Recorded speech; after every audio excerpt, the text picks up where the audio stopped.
El expresidente de España, Felipe González, acusó al régimen de Nicolás Maduro de haber destruido Venezuela desde el punto de vista institucional, económico, social y de seguridad, peor que muchos países que han pasado por periodos de guerra. Para el expresidente, Maduro es ilegítimo de elección, pero sobre todo de ejercicio, desde su primer periodo. Según Felipe González, Maduro no es solo un usurpador, es un dictador y un tirano repugnante. Para el exmandatario, se debe acabar con Maduro para que el país pueda tener unas elecciones limpias y transparentes, que con el dictador en el poder serían imposibles de realizar.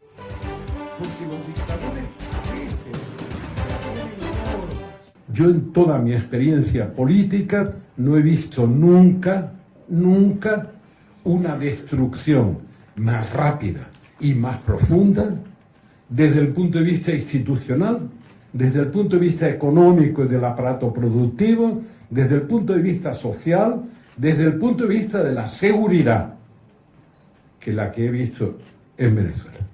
Nunca. Hay países que han entrado en guerras terribles, que cuesta trabajo evaluar cuáles han sido las consecuencias todavía, como Siria, pero sin guerra, sin conflicto. Cuando hablan de si es o no legítimo Maduro, es ilegítimo, de origen y sobre todo de ejercicio, desde hace mucho tiempo. No es solo un dictador, porque los dictadores a veces se atienen a normas que son infectas. Por eso Luis Almagro sutilmente habla de Estado democrático de derecho.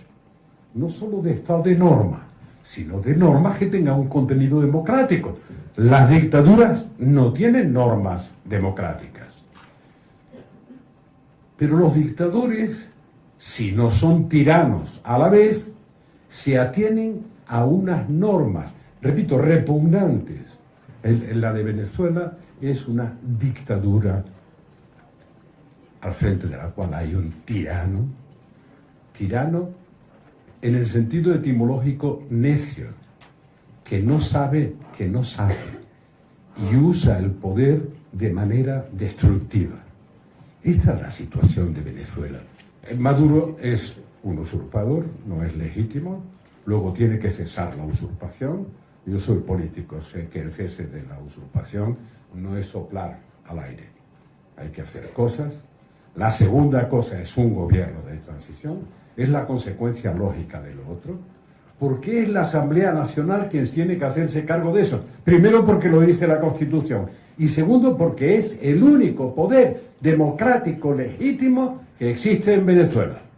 Por tanto, tiene que hacerse cargo la Asamblea. ¿A través de quién? A través de quien la preside, que es Juan Guaidó. Digo, los elementos que son comunes.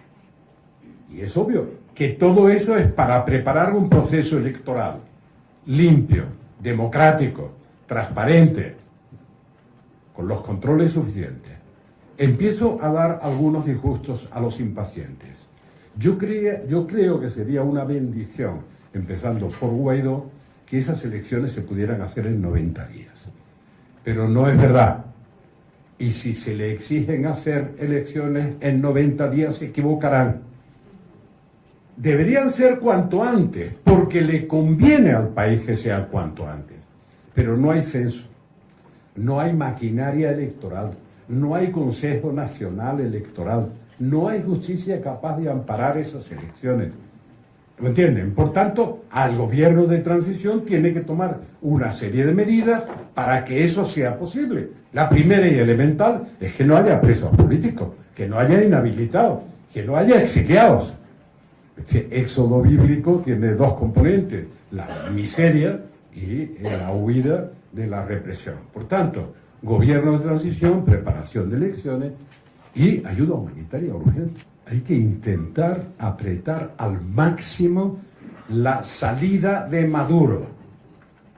¿Puede haber o puede existir la necesidad en algún momento de negociar la salida de Maduro? Puede existir, yo soy un político, ¿eh? Puede existir esa necesidad. de negociar la salida de Maduro. Lo único que hay que hacer es poner en la balanza qué se gana y qué se pierde, para entendernos, ¿no? Eso puede existir, pero lo que no es discutible es que se tiene que ir, igual que no es discutible que la legitimidad hoy solo está en Guaidó, pero la fuerza no está en Guaidó. Tiene la legitimidad, tiene a la opinión pública, tiene al pueblo, pero la fuerza no la tiene. Todavía no está claro dónde está la fuerza. Tantas veces se hace un llamamiento a los militares, a las Fuerzas Armadas. Yo una vez más repetiré, no soy partidario de un golpe de Estado. Entre otras cosas porque en Venezuela no hacen falta golpes de Estado. Con que le retiren las bayonetas de esa peana en la que lo sostienen las bayonetas, ya se acabó. Solo retirándole, no falta golpearlo, solo cumpliendo la constitución de ellos, la bolivariana, las Fuerzas Armadas acabarían con lo que queda del poder de Maduro, que son solo las bayonetas.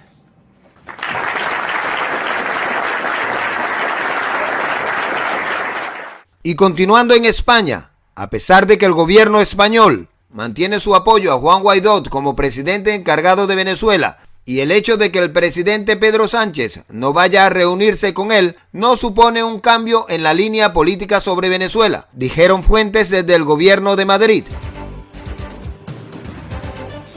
Las mismas fuentes informaron que Sánchez se encuentra en Davos, participando en el Foro Económico Mundial, y no quisieron precisar las razones por las que el mandatario español no va a recibir al líder opositor venezolano. Han asegurado que no hay cálculos en este sentido por parte del gobierno para no ofender al régimen de Nicolás Maduro, como tampoco se pretende debilitar a Guaidó, a quien España reconoció como presidente encargado de Venezuela. España, recalcan, sigue teniendo los mismos intereses que tenía cuando fue la primera nación en reconocer a Guaidó antes que sus socios europeos.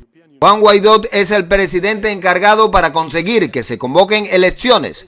Tiene el apoyo de España y lo va a tener, han reiterado. También han considerado que no hay que darle más importancia a ese simbolismo, que supone que sea la ministra de Asuntos Exteriores, Arantxa González Zelaya, la que pueda recibir a Guaidó y no el propio Sánchez. Sin embargo, Venezuela ha ocupado buena parte de la conversación que el presidente Pedro Sánchez ha mantenido en Davos con los presidentes de Ecuador, Lenín Moreno, de Colombia, Iván Duque, y de Costa Rica, Carlos Alvarado Quesada. Según las fuentes del gobierno español, los cuatro mandatarios han tenido una tormenta de ideas sobre qué pueden hacer para conseguir que este año se celebren elecciones democráticas en Venezuela y para paliar la situación de refugiados de ese país, que se está volviendo en muchos casos insostenible. Hay 5 millones de refugiados venezolanos y Colombia acoge 1,5 millones, mientras que en el Ecuador hay otro 500,000 y 25,000 en Costa Rica. El resto está repartido en otros países, sobre todo en Brasil y España, quienes también consideran necesario que todos los grupos que puedan hacer presión internacional, el de Contacto, el de Lima o el de Río, aúnen esfuerzos con el objetivo de una cita con las urnas. También estos mandatarios han hablado del problema humanitario de la crisis de Venezuela, con cuestiones como la de las vacunas que empiezan a escasear en este país. La situación en Venezuela, donde urgen elecciones libres y democráticas, y la transición política en Bolivia han centrado las conversaciones entre los cuatro líderes, ha tuiteado en su cuenta Pedro Sánchez, con fotos del encuentro con Moreno, Duque y Alvarado. La ministra portavoz del gobierno español, María Jesús Montero, ha confirmado oficialmente que la titular de Asuntos Exteriores de la Unión Europea, Arantxa González Zelaya, será la encargada de reunirse en España con el presidente de la Asamblea Nacional de Venezuela, Juan Guaidó, a quien el gobierno reconoce como presidente interino de Venezuela. En la rueda de prensa posterior al Consejo de Ministros, Montero no ha precisado la fecha en que Guaidó viajará a España, pero al parecer la visita será concretada para el sábado y el domingo de esta semana. Montero ha afirmado que las relaciones con Venezuela son las mismas y ha insistido en que Guaidó es el presidente interino, así como la posición española de que se celebren elecciones libres en Venezuela, para que el pueblo venezolano tome la palabra y se salga de la situación de provisionalidad y la democracia se abra camino.